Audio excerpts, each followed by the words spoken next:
Negative വരാൻ പോകുന്നൊരു video ആണെന്ന്. കാരണം ഇന്ന് നമ്മുടെ സ്റ്റോക്കിൽ രണ്ട് മോജോ ആണ്. ഒരുപാട് പേർക്ക് ഈ വണ്ടി എന്താണെന്ന് വ്യക്തമായി അറിയാത്തത് കൊണ്ടാണ് നെഗറ്റീവ് കമൻസിനകത്ത് വരുന്നത്.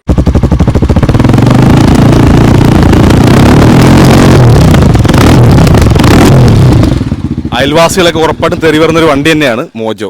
അപ്പോൾ നമ്മുടെ ഇന്ന് സ്റ്റോക്ക് ഇരിക്കുന്നത് പറഞ്ഞാൽ 2021 മോഡൽ, അത് ഫസ്റ്റ് ഓണർഷിപ്പ്, വെറും 22,000 കിലോമീറ്റർ, അത്യാവശ്യം ഷോറൂം ക്വാളിറ്റിയുള്ള വണ്ടി നമ്മുടെ സ്റ്റോക്ക് ഇരിക്കുന്നത്. ടയേഴ്സ് ആണെങ്കിലും ചെയിൻ ആണെങ്കിലും ബോഡി ക്വാളിറ്റി ആണെങ്കിലും എല്ലാം പക്ക കണ്ടീഷനാണ്. നമ്മൾ ഈ വണ്ടി വില ചോദിക്കുന്നത് പറഞ്ഞാൽ 1,55,000 നമ്മൾ ആസ്കിങ് റേറ്റ്. ഓൾമോസ്റ്റ് 1,70, 1,75 പല ഡീലർമാർ വിൽക്കുന്ന നമ്മൾ പോസ്റ്റിൽ കണ്ടിട്ടുണ്ട്. അതേപോലെ 2019 മോഡൽ 20 രജിസ്ട്രേഷൻ വരെ സെക്കൻഡ് ഓണർഷിപ്പ് വരുന്ന അത്യാവശ്യം നീറ്റ് കിടപ്പിലുള്ള ഒരു വണ്ടി കൂടി നമ്മുടെ സ്റ്റോക്കിൽ ഇരിപ്പുണ്ട്. ഈ വണ്ടിക്ക് നമ്മൾ എക്സ്പെക്ട് റേറ്റ് എന്ന് പറഞ്ഞാൽ 1,45,000 മാത്രമേ ഉള്ളൂ. അതുപോലെ ഈ രണ്ട് വണ്ടികൾ നമ്മൾ കേരളത്തിൽ എവിടെ വേണമെങ്കിലും ഫ്രീ ഡെലിവറി നമ്മൾ ചെയ്ത് തരുന്നതായിരിക്കും. അതിന് എക്സ്ട്രാ പൈസ ഒന്നും നമുക്ക് തരേണ്ട ആവശ്യമില്ല. അപ്പോൾ അതിൻ്റെ കൂടെ തന്നെ ഫ്രീ ആയിട്ട് നമ്മൾ പേജിലൂടെ മാറി തരുന്നതായിരിക്കും. അപ്പോൾ ഈ വണ്ടിക്ക് വേണ്ടി കോൺടാക്ട് ചെയ്യുക. യൂസ് പൈസക്കുള്ള ആരും പേജ് ഫോളോ മറക്കണ്ട.